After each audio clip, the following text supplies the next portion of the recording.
বিগত 17 বছরে যারা কোনো কথা বলতে পারে নাই, নির্লজ্জের মতো এখন তারা নির্বাচন চাচ্ছে।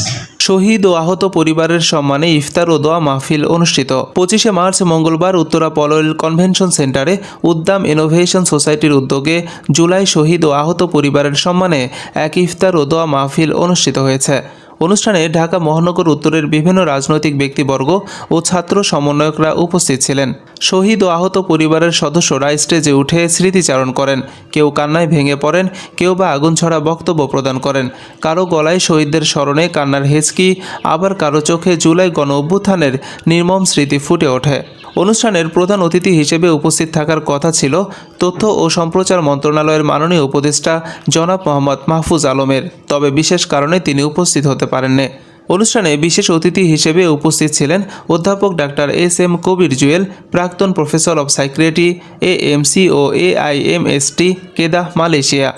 টোটাল যে আহত, সেই আহতদের মধ্যে প্রায় 22,000 হচ্ছে মানসিক রোগে ভুগছে, বিস্তারিত হলো।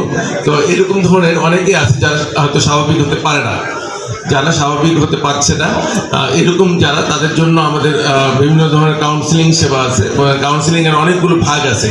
তো তার মধ্যে আমরা বিশেষ করে ট্রমা ফোকাসড, যেটা CBT বলি, আমরা কাউন্সিলিং একটা বলি, আমরা এই জিনিসটা মধ্যপ্রাচ্যে আমরা প্র্যাকটিস করতাম, এইটা আমরা চালু করেছি। এবং আমি অনুরোধ করবো যে যারা এরকমভাবে ভুগছেন বা যারা এরকম সাফার্ড হচ্ছেন, তারা একটু আমাদেরকে নক করবেন এবং আমরা তাদেরকে স্পেশালভাবে আমরা সাহায্য করব।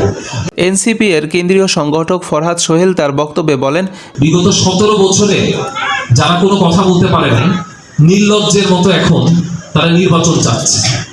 আমাদের কথা দাবি একটা থাকবে, আগে বিচার, এরপর সংস্কার, এরপর আপনি নির্বাচনের কথা বলতে পারবেন। এটা থাকবে আমাদের কথা। গাদ্দার বেঈমান হবেন না, একদমই হবেন না। ছাত্র জনতাকে আপনি আবার মাঠে আনবেন না।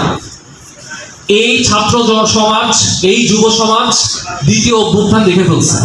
যারা দ্বিতীয় অভ্যুত্থান করতে পারে তারা তৃতীয় অভ্যুত্থানও করতে পারবে, চতুর্থ করতে পারবে, লাগলে শত শত অভ্যুত্থান করতে পারবে। তো পরিস্থিতি ঘোলা করবেন না। সরকার যদি জনগণের সহযোগী থাকে ততদিন আমরা সরকারের সাথে থাকবো। জনগণের বিপক্ষে যদি কথা বলে আমরা জুলাই বারবার আনবো তাদের জন্য, বারবার জুলাই নিয়ে আসবো তাদের জন্য। শহীদ ও আহতদের জন্য বিশেষ দোয়ার মাধ্যমে অনুষ্ঠানের সমাপ্তি ঘোষণা করা হয়। وما جعل عليكم في الدين من حرج